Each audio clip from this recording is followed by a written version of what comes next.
Special thanks to Horizon Therapeutics for sponsoring today's Special Fathers Network Dad to Dad podcast. Working tirelessly to research, develop, and bring forward medicines for people living with rare and rheumatic diseases. Discover more about Horizon Therapeutics' mission at horizontherapeutics.com. One of the most powerful impacts in my life was a 4-year-old kid that came into my life for 3 years to teach me the unadulterated wisdom of the ages, which is quite simply, when it comes to that big dream, that calling, that thing in your life, the answer is always yes, you can. The dream would not have been put there if you and I didn't have the capacity to achieve it. So the question is never can we, the question is will we? And that is Christopher's enduring legacy to me. Sometimes you come across a person who seems almost superhuman, a person who overcomes every obstacle thrown their way and constantly breaks new ground. Today's guest is such a person. Jim Stovall, who is blind, is a prolific author, having written 51 books, and the founder of the Narrative Television Network. He's also a public speaker and written numerous movies, including The Ultimate Gift. And he's our guest on this Special Fathers Network Dad to Dad podcast. Say hello to host David Hirsch. Hi, and thanks for listening to the Dad to Dad podcast, Fathers Mentoring Fathers of Children with Special Needs, presented by the Special Fathers Network. The Special Fathers Network is a dad-to-dad mentoring program for fathers raising children with special needs. Through our personalized matching process, new fathers with special needs children connect with mentor fathers in a similar situation. It's a great way for dads to support dads. To find out more, go to 21stcenturydads.org. And if you're a dad looking for help or would like to offer help, we'd be honored to have you join our closed Facebook group. Please go to facebook.com/groups and search Dad to Dad. And now let's hear this fascinating conversation between Jim Stovall and David Hirsch. I'm thrilled to be talking today with Jim Stovall of Tulsa, Oklahoma, who's the founder and president of the Emmy Award-winning Narrative Television Network, a world-renowned author and speaker, the author of the best-selling book, The Ultimate Gift, which was also made into a major motion picture by 20th Century Fox. In your youth, you were a National Olympic weightlifting champion, and for those unfamiliar with your story, you started losing your sight at 17 and have been completely blind for more than 30 years. Jim, thank you for taking the time to do a podcast interview for the Special Fathers Network. It's an honor to be with you, and I appreciate it. You and your wife, Crystal, have been married for 40 years and reside in Tulsa, Oklahoma. While you have no biological children, you and Crystal became guardians to Jessica, a teenager, when her mom, who used to work for you, passed away. Jessica is now in her mid-30s and a mother herself. Let's start with some background. Where did you grow up? Tell me something about your family. Well, I grew up in Tulsa, Oklahoma, where I still make my home today. I am my parents' third child. The first two died. I had a brother who died of a lung disorder, and my sister died of leukemia. And for those who have read my book, or more particularly seen my first movie, The Ultimate Gift, the little girl in there, Emily, played by Abigail Breslin, was kind of based on my sister. And I'm my parents' third child, and then I have a younger brother who lives north of here in Missouri, runs a very large and successful construction company, commercial construction. So that's our family. I was very blessed to have amazing parents. We lost my mother just over a year ago. My father will be 90 later this year. Well, that's fabulous, and so sorry to hear about your older siblings passing away. And if you don't mind me asking, what age were they when they passed away relative to your age? My sister was 4 and I was a year or so younger, and my brother died. He only lived a few days. Oh, my. Yeah. So you never knew your brother and maybe don't have firsthand memories, but maybe photographic images of when your sister was still alive. Yeah, it's interesting. recently been speaking to my father. We talk every day, and I was talking about my sister, and he told me that after she died, I was a little guy running around the house, and I was always looking for her and asking where's sister and all that. And and a lot of it, I is like so much of our early memories. I don't know what I remember or what I've been told that I now project that I remember. Yeah, very well spoken. Well, thanks for sharing. It's a blessing that your dad is still alive and he's going to be 90. And I'm wondering, how would you describe or characterize your relationship with your dad? Well, my father is quite simply the best guy I know. I have to tell you that I've gotten far more wealth and acclaim and notoriety for writing books, making speeches, and creating movies that are just simply the way I was raised. If everybody had been raised by my parents, I'd have to find a way to make an honest living instead of doing what I do now and just telling everybody the lessons I learned as a child.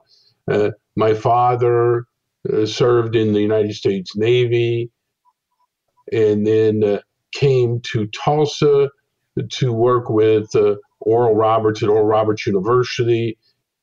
He worked there almost 63 years, retired in his 80s, and still active today.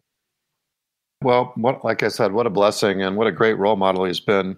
I'm wondering if there's any important takeaways when you think about your dad, a story or two that sort of emphasize the role model that he was to you. Well, certainly at the most critical point in my early life, I thought I was going to be an All-American football player and head on into the NFL and make my living doing that. And then as a young man, during a routine physical to go play another season of football, I was diagnosed with this condition that would cause me to lose my sight. And my parents, after already losing 2 children, they took me all over the country to experts and specialists to check into my condition. And I remember we ended up down in Florida, at Florida State University at the great eye clinic there. And they spent the better part of a day checking me out. And then the doctor took me aside and said, well, you're never going to be normal. You're going to be blind and you're not going to have a normal life. And I remember going out, I was quite emotional. And I told my dad, they tell me I'm not going to be normal. And I'll always remember, he said, being normal is nothing worth aspiring to. And I thought, okay, I can't be normal. Well, we didn't want to be normal anyway. So that is one of my enduring memories of my father, and just the consistency. Life becomes very much a matter of what you do every day. I remember statements like, if you're not 10 minutes early, you're late. That's something, and it's so funny now in our family when we get together.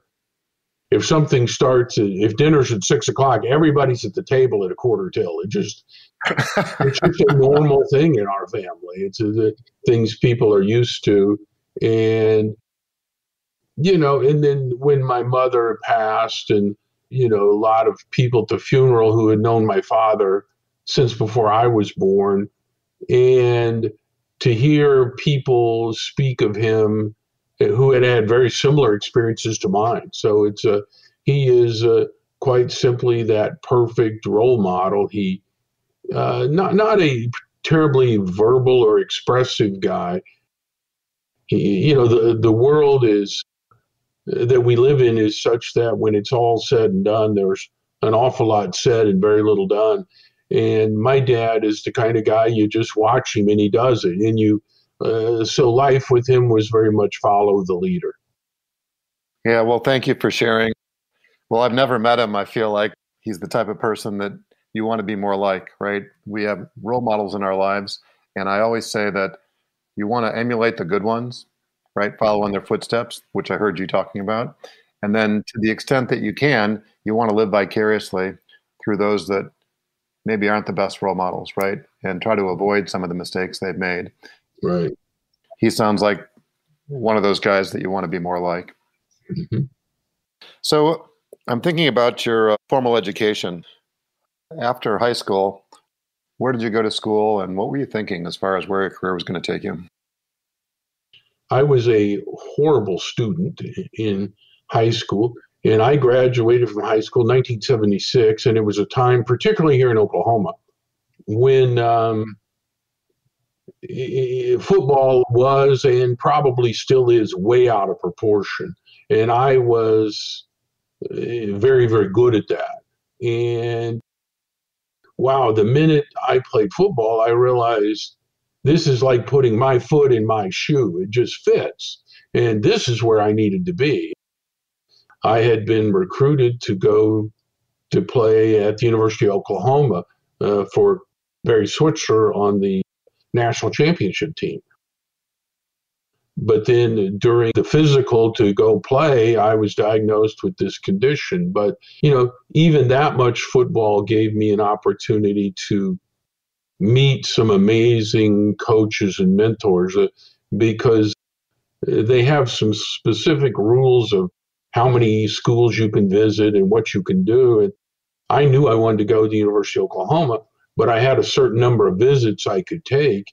And Coach Bear Bryant was coaching his last season at the University of Alabama. And I decided I'm going there on a recruiting trip because I wanted to meet him. And I remember going in, and here's this legendary figure. And he said, son, what are you doing here? And I said, well, what do you mean? And he said, well, you and I both know you're going to go to the University of Oklahoma. And I said, to be honest, I wanted to meet you. And he said, well, let's go for a walk so it won't be a total waste. And we walked out on the field in this completely empty stadium. And we end up down on the 2-yard line where you go for a 2-point conversion. And he said, try to remember this. There's only 2 kinds of people in the world. There's the people, if I give them this ball, they're going to get it in that end zone right there. And there's people that won't. And the people that do aren't faster or stronger or more talented in many cases. And the people who don't always have a reason or an excuse or a justification why they didn't. But there's 2 kinds of people, those that do and those that don't. And try to hang around with people that do. And he said, make sure you're one of them. And that was my whole lesson. And that's been 40 some odd years ago. And I still try to live up to that on a regular basis. And, shortly after that, I realized I'm never going to play football. And, and then I thought I was going to lose my sight. And I came back to my hometown here in Tulsa. And then I had one of those pivotal days that teaches you all a lesson. And I think maybe they're all that way, and we're just paying attention on certain days. But the state fair comes to my hometown every fall, and I'd always been playing football, so I hadn't gone since I'd been a little kid. And I remember waking up one morning, and in my quiet time there laying in bed, I told God, if you're real, I need to know today that there's still something I can do, and you got a plan for my life. I need to know a blind guy could do something if that's what I'm going to be. And I went to the fair. I could still see to get around pretty good. And then I walked on down the midway, and they had the pavilion, the big arena there, and a big sign said free concert. It had to be a big sign because I could still read it. It said free concert. Well, I had no idea who was playing or when it started or anything, but free really kind of fit my budget at the time. So I went in, and there was nobody there. I wandered all the way down to the first row, and I sat down, and I reminded God that it's getting to be in the evening, and you've got until the end of the day to convince me there's something I can do, and a blind guy can make it. And I thought about that. I thought about I'm never going to play football again, and I thought, and I contemplated, I probably cried a little bit. And I was really not conscious of the fact that the arena filled up around me. And then a voice I will never forget said, ladies and gentlemen, please welcome to the Tulsa State Fair, the one, the only, the legend, Ray Charles. And they brought Ray out, and he was about 10 feet away from me. And Ray Charles was absolutely magic. I said, okay, I get it. A blind guy can do something, lesson learned, message received. And that changed my life. And it wasn't 12 years later. I'm 29 years old. My business is successful. I'm starting to speak. And I was booked to give a speech at Madison Square Garden in New York. And entrepreneurs from around the world they brought in. And the promoter hugged me when I came off stage. He said, that was great. He said, I have another group coming in the end of the week. I'd like to hold you over. Can I book you again? And well, our people checked the schedule. I said, sure. He said, well, do you want to stay here in New York, or do you want to go back to Oklahoma and then come back again? I said, well, I have some TV business to do here, so I'll just stay in New York and then do your other event.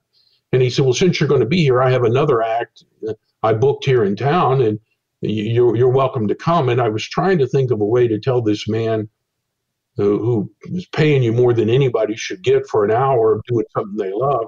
I'm trying to think of a way to tell him respectfully, I don't want to get out in public. I'm not comfortable, and I don't want to go to your event. And I said, who do you have coming? And he said, well, tomorrow night, opening in Ray Charles. And that was an amazing experience. I sat on the front row again, and there was Ray Charles. And afterwards, they took me backstage, and he became a friend and mentor to me and an important person in my life till the day he passed. Wow, that is an amazing story. I guess God does talk to some people. It's very clear from the story that you just recounted that these experiences have had a profound impact on your life, right? Yeah, I mean, in amazing ways. I mean, Ray taught me how to write my name. I'd been blind for quite a time when I met Ray, a couple of years, and they took me backstage and they said, just wait a minute, he's got to sign a few more autographs and then he'll talk to you. And I said, well, how does he write? I didn't know blind people could write. And he said, who said that? And I said, my name's Jim Stovall, and I'm blind too, and I didn't know blind people could write. And he said, son, if anybody in your life ever thinks enough of you to want your autograph, the least you can do is learn how to write your name. And he kind of ticked me off. I said, well, you're going to have to show me. And he said, well, sit down here. And I did. And he traced it out and showed me how to write Jim Stovall. He showed me how he writes Ray Charles. And I worked on it. In fact, it was 4 or 5 years. All I could write was Jim Stovall and Ray Charles. That's all I knew how to write. I could write, I'll write for you as long as you want me to write Jim Stovall and Ray Charles. And we stayed in contact. And his next to the last concert he did before he passed was in my hometown here at the Performing Arts Center with our Philharmonic. And I went down and I was sitting backstage, and we both knew he wasn't going to be around much longer. And he said, do you think when we get to heaven, you and I will be able to see? I said, yeah, I think so. And he said, what do you think an angel looks like? And I thought, well, angels are people that show up and they're there when we need them. And I said, as far as I'm concerned, angels look like Ray Charles, because, man, you were there in a way that I needed you to be. And he was that way to me, but then I realized we all have the way and the means and the wherewithal to be that for other people. Yeah, well, beautiful insight. And the first thought that came to mind is that one of the angels in your life is your wife, Crystal. Absolutely the most amazing. We met when I was in college. They had never had a student with a disability at that time. So they got various students to read my textbooks to me. And she was one of those. And the minute I met her, I went to the dean and I said, look, we're not going to need any of these other people. She's all we're going to need. And we'll either get through this together or I won't make it, one or the other. And we did. And through college, through everything. And I told you before, I was a horrible student. But with her help, I graduated second in our class. But she graduated first. And I'm a competitive guy. I mean, second place is okay unless you have to live with number one. That's brutal. But over the last couple of years, I've kind of developed a theory on that. You see, I'm not 100% sure she read me the whole textbook. It's possible she left out enough so that she could beat me in the class rankings. I have no evidence to support that, but it makes me feel better.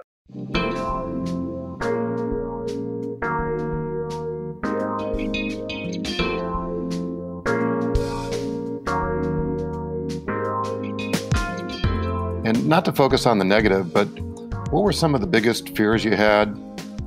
What were some of the biggest obstacles that you had to overcome earlier in the journey?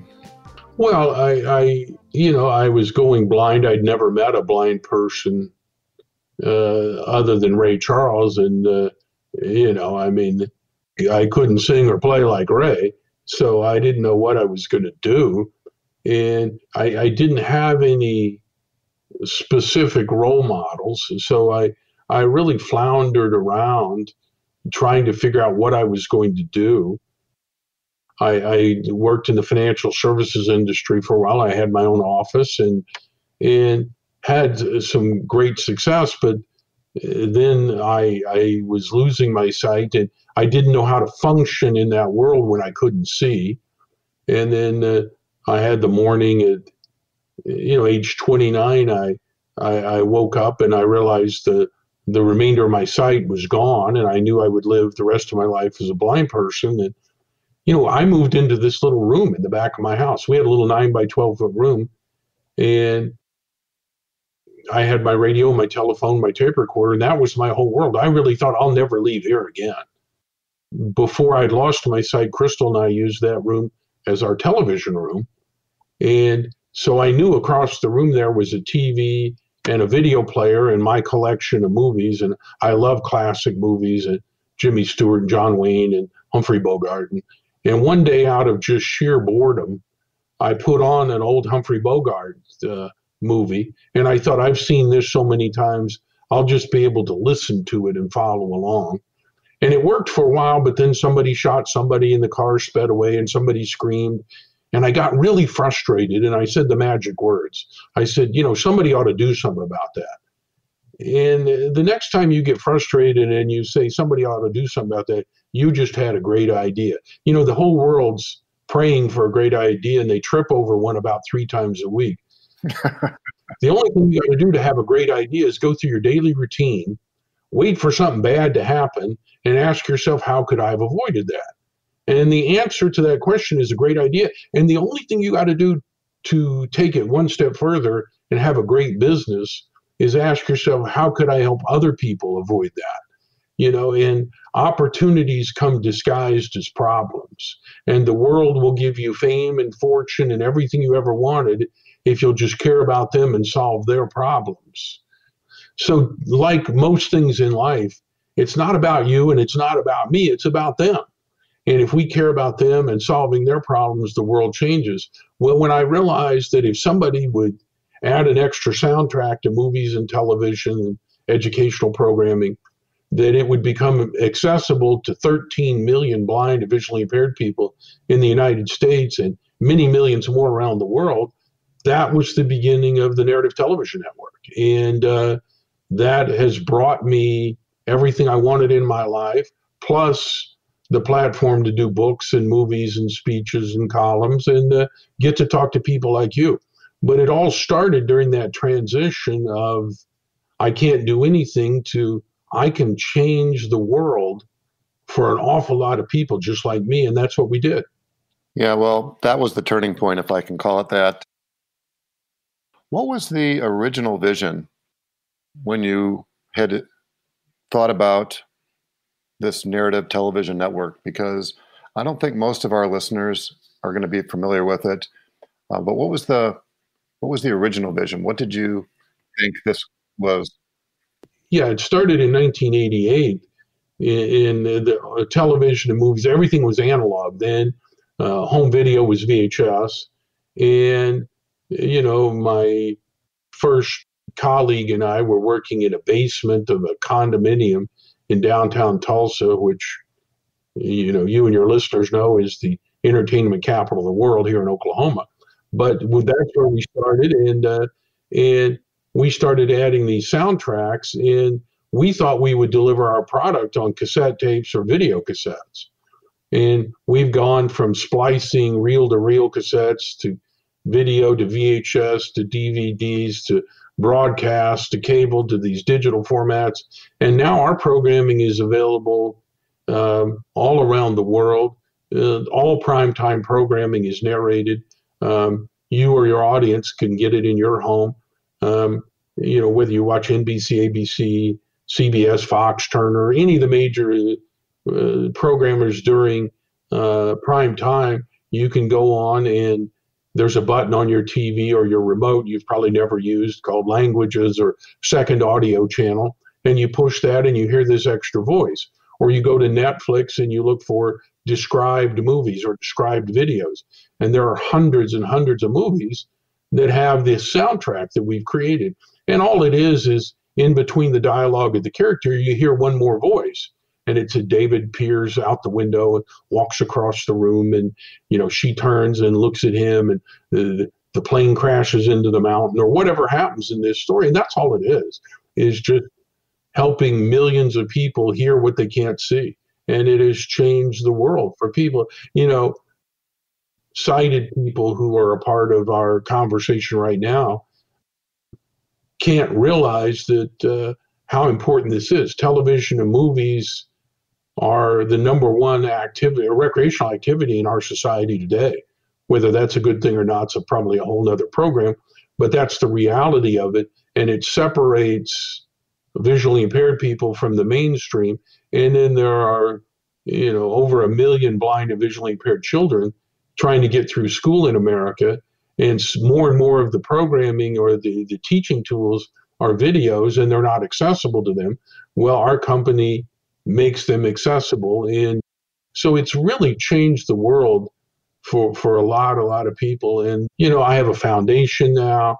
We give tons of money away, but rarely do we do anything in the nonprofit realm that's any more significant than we do in narrative television as a for-profit enterprise. And I'm very, very proud of that. I mean, it's always good to make a profit, but doing good while you're doing well is a privilege. And when you put your head on the pillow at night to realize we made it a little better for people who need some help, that matters. Yeah, well, very impressive. And I think I remember reading something about you doing like talk interviews. Oh, yeah. Right? You had individuals come on your show with the Narrative Television Network.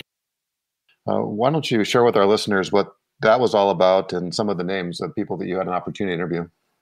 Well, we came up with this system to do that, and we were getting ready to go on cable TV, and it was in the analog world, and we were about 8 weeks from going on national television with this new kind of programming.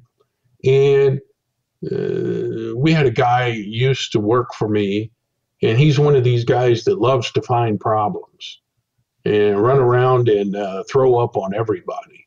And shortly after that, I had to release him to go find an opportunity somewhere else. I told him I have enough problems with my competition. I don't need people to bring me problems. But he came into my office about 2 months before we're on national television, and he said, "Jim, we're not going to make it. We should just shut down now. We're going to fail." And I said, "What do you mean we're going to fail? I have hundreds of stations that are going to carry us via satellite." And he said, "That's your problem, Jim. You have almost 1,000 stations that are going to carry us via satellite in 2 months, and our movies are too short." And I said, "What do you mean? We've licensed some of the best movies ever made." He said, "Jim, our movies average 90 minutes long, and you have guaranteed to deliver 2-hour blocks of programming around the clock to these various stations. And what are you going to do with that extra half hour of dead air on national television?" Well, I said, the first thing came to my mind, I said, "Well, I'm going to host a talk show, and I'm going to interview the stars that are in these movies right here, So one of my colleagues and I, we went to the public library and found a book I promised was called Addresses of the Stars. She read me some of these names. Here's like Katharine Hepburn, Jimmy Stewart, Frank Sinatra, Michael Douglas. I said, "Yeah, they sound good. I'll let them be on my show." And we came back to the office, and I wrote a one-page letter to some of the greatest names in Hollywood. And I told them what a great career opportunity I was going to give them for no money to come on my non-existent show. And would you please hurry up and let us know, because I'm on national TV in about 7 weeks now. And we had a moment of silence and sent out these letters. And it was about 10 days later, the phone rang, and young lady on the front desk ran in. She was really excited. She said, we've got a call here from somebody saying that if you can call this number, you can discuss an interview with Katharine Hepburn. Well, Hepburn had just won her 4th Academy Award, and she had turned down Letterman and Leno, and she wasn't doing it, and she had done the On Golden Pond thing with Henry Fonda. And so I dial the number. I'm ready to talk to her agent or her manager or whoever. And she answers the phone herself in that Katharine Hepburn voice that she has. I'm trying not to pass out on the floor, this blind guy from Oklahoma, and I realize I'm talking to Katharine Hepburn. And I said, Miss Hepburn, I'm surprised you answer your phone. And she said, Jim, don't you answer your phone? She said, I've always felt when one's phone rings, one should answer it. And I said, yes, ma'am, of course they should. And I wish I hadn't brought that up. But she was my first big interview, and she allowed me to, or gave me the wherewithal to leverage into everybody else. Because when you're an unknown cable thing and doing TV for the blind, and who wants to be on your show? But when you tell them Katharine Hepburn was on last week and we can put you on this week. So I followed up with Jimmy Stewart, and then Frank Sinatra was amazing, and hundreds and hundreds of those. And then I've gone on to interview a lot of people from sports and politics and things, and appear in my books, Success Secrets of Superachievers or Ultimate Hindsight, or some of those compilation books I've written that have a lot of insight from people from all walks of life that are just simply the best there's ever been at what they do. That is an amazing story. And it does help to get a big name at the beginning, like you were saying. And probably back then, there probably was no bigger name than Katharine Hepburn. So it's just God shining down on you again, opening up a door or a window. You know, just amazing things have transpired since then. So totally inspirational.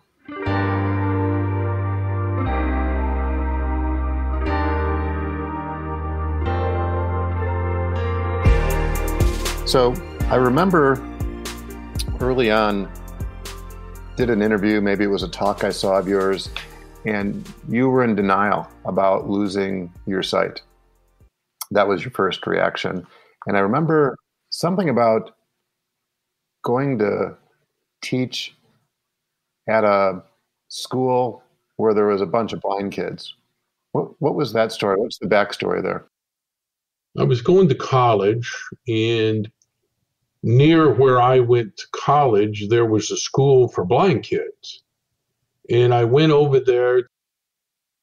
I don't know what I was thinking. I don't know whether I was trying to learn more about it or help out or make some kind of bargain with God. But I went over and I met the principal, and I said, I have no background, training, or experience with working with blind children, but I'd like to teach here. And you can, of course, imagine how excited she was to see me. But she said, Jim, if you really want to do this, we do have one kid you can work with kind of one-on-one. And I said, well, I was kind of thinking of having my own class, actually. And she said, well, you either work with this one kid or you get out of here. And, I have found through the years that when you don't have any choice, it's not that hard to make a decision. Like, would you like door number 1 or door number 1? So I said, okay, tell me about this kid and what do I teach you? And she said, Jim, Christopher is 4 years old. He's totally blind. He has a lot of other physical problems. And we have determined here at the school that he's never going to grow or learn or advance or develop any more than he already has. So all we want you to do is keep him quiet and keep him away from the other kids so they can learn their lessons, because Christopher's not going to learn anymore ever. he's at the end of his rope. And the only training they gave me to work with this poor kid was two things. They said, Jim, you got to keep his shoes tied. He never learned how to tie his shoes. We're afraid he's going to trip on a shoelace and fall and hurt himself. And you got to keep him away from the stairs. He doesn't know how to climb the stairs, and we're afraid he could fall and be injured. And that was my whole training. And so the first day I went out to meet Christopher, and he was indeed totally blind, a very small child, and had a lot of other physical problems. And that first day, he and I sat down, we had a serious conversation. And I said, young man, before I leave here, no matter how many weeks or months or years it takes, you are at least going to learn how to tie your shoes and climb the stairs. And he said, no, I can't. And I said, yes, you can. He said, no, I can't. And I said, yes, you can. And he said, no, I can't. And if you've ever spent any time with a 4-year-old, they can do this all day long. I had never experienced anything quite like that. Well, we began working every day. Boy, we were learning how to tie our shoes and climb the stairs. And meanwhile, in the afternoons, I'm going to the university, and I finally hit that wall, and I couldn't get around on my own anymore, and I didn't know what else to do. So I'm preparing to drop out of college. So I come over to the School for Blind Kids and got there early one morning, and I met with the principal. And I said, look, I'm not going to be able to keep coming here anymore because now I'm going blind myself and I can't stay in college. I don't know what I'm going to do, but today's going to have to be my last day because I can't make it. Well, I didn't know they dropped Christopher off early, and he was standing outside the open door to the principal's office hearing this whole conversation. So as I went out to tell him goodbye and tell him I loved him and tell him I hope somebody else someday will show up and spend some time with him, he turns to me and said, well, yes, you can. And I said, no, I can't. And he said, yes, you can. I said, no, I can't. And he said, yes, you can. And as I was preparing to explain to this ignorant, obnoxious, precocious 4-year-old little person that this is not like tying your shoes, kid. This is like going to a major university. As I was preparing to explain my own failure to him, it hit me like a ton of bricks. Stovall, either get up and do something with your life or quit lying to this kid. And 3 years later, I graduated from that university with honors, thanks to Miss Crystal. And that same week, I had the privilege of my life with what little vision I had left. In fact, one of the last things I ever really remember seeing was then 7-year-old Christopher climb 3 flights of stairs, turn and sit on that top step and tie both of his shoes. And, I've, as you pointed out, have had the privilege of meeting athletes and politicians and millionaires and billionaires and presidents and kings.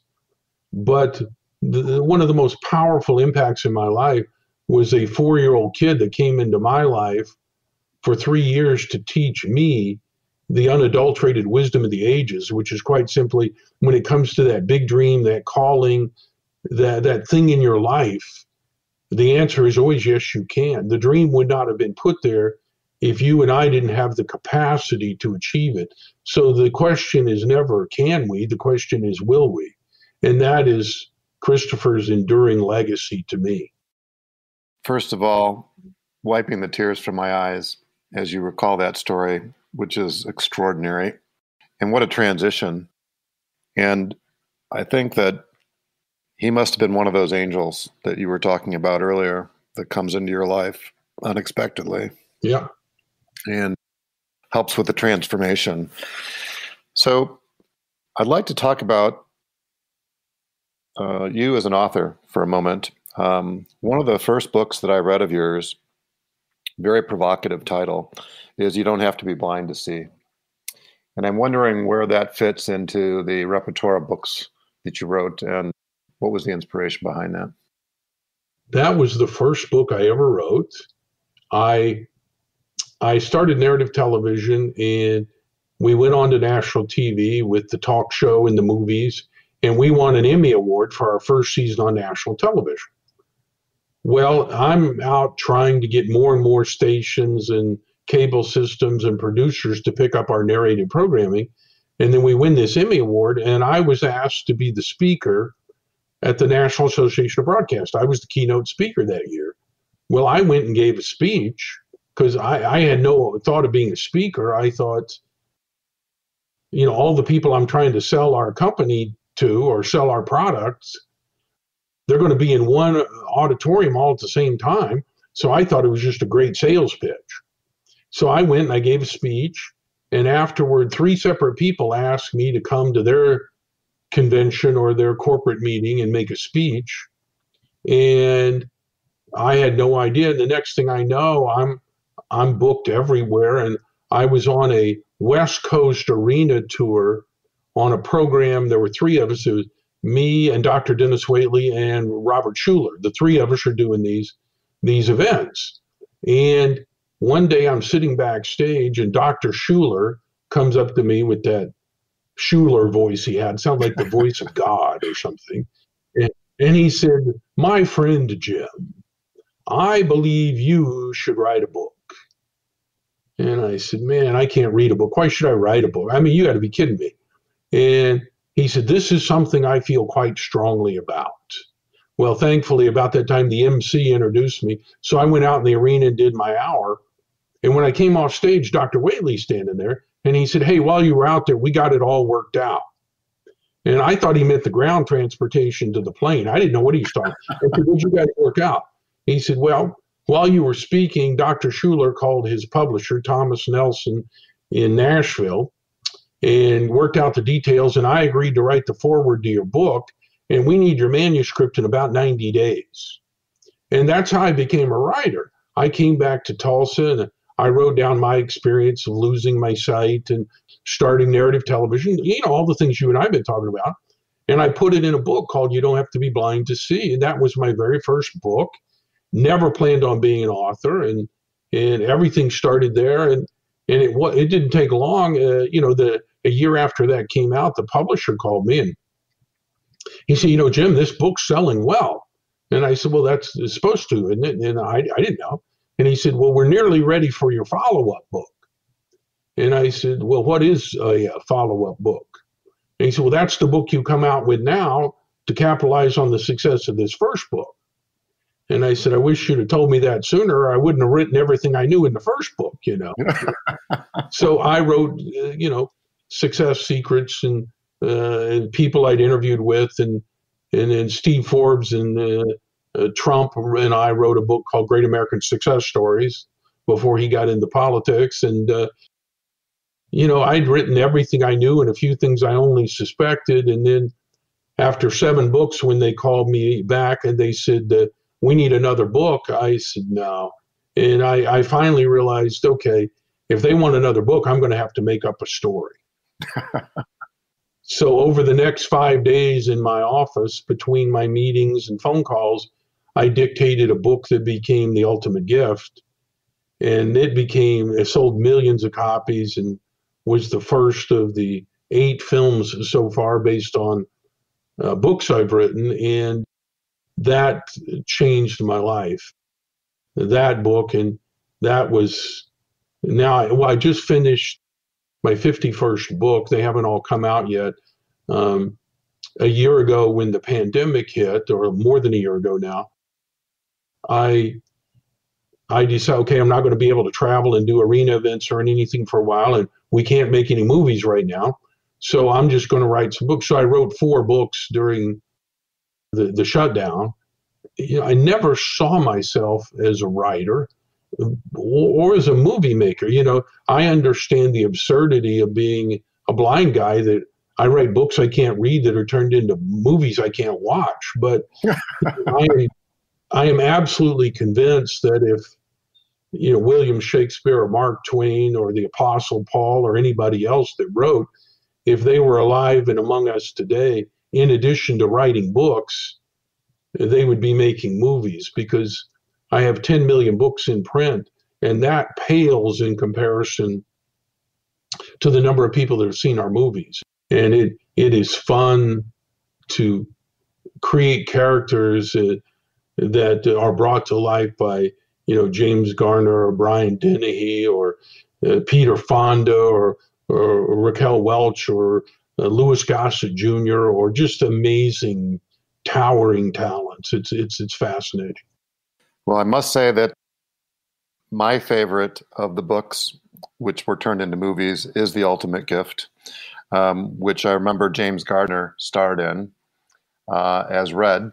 the billionaire figure who was a dad as well as a grandfather who saved his grandson Jason's life and made something of it because he wasn't able to reach the other members of his family in the same way. I thought it was brilliant, right? The setup for after his death, right? That he had recorded these messages that were played through his attorney to his grandson, Jason. Yeah. I'm not just saying that to make you feel good, Jim, that it was my favorite, but I probably watched that movie a dozen or more times. I remember at one point I had purchased like a block of these off of the internet. I've shared this message, and it's made a profound impact on people's lives. So it's not just that it was a creative story, which was well told and well produced, but there's a wholesome message, a positive message there. And I just want to say publicly, I just want to thank you for the gift that you have and that you've shared with so many others. And the world is definitely a better place as a result of Jim Stovall. Well, thank you. That movie has been a gift to me, and it opened up so many things for me. So they called James Garner, and I had a meeting with him, and I loved him. And, you know, I felt embarrassed. I hadn't thought of it. He's a fellow Oklahoman, and he was just amazing. And I said, well, Mr. Garner, I want to be candid with you. You may have heard out in Hollywood. If you haven't, you probably already will, that my first choice was Paul Newman. And I don't want that to be a hardship between us. And he said, son, I've gotten rich and famous making movies that Newman didn't want to make. He said, let's make the movie. And I will never forget, he said, how much money you got to make this movie? I said, well, our financial partners have come through, and Fox and everybody, and we have $17 million. I felt really good about that, you know. And he said, wow, 17 million. Now, he said, that's not a lot of money. I never thought I'd hear 17 million and not a lot of money in the same sentence. And he said, son, you don't need to hire me. You need a partner. And I said, tell me about that. He said, I'll make the movie for nothing, and if it makes any money, we'll divide it up.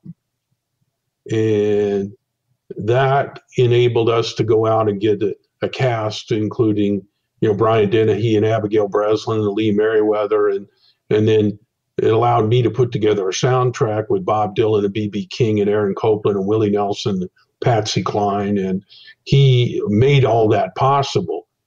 And I remember asking him, I said, why'd you do that, man? You didn't need this. He said, I've been making movies 50 years. He said, this is going to be my last movie.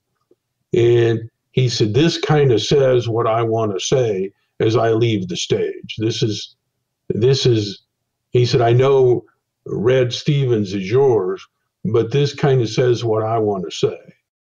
Money has always been available to you like the air you breathe. I want to give you a series of gifts. You fail in any way, you get nothing. If you do succeed, you'll be one step closer to all I have for you. The ultimate gift.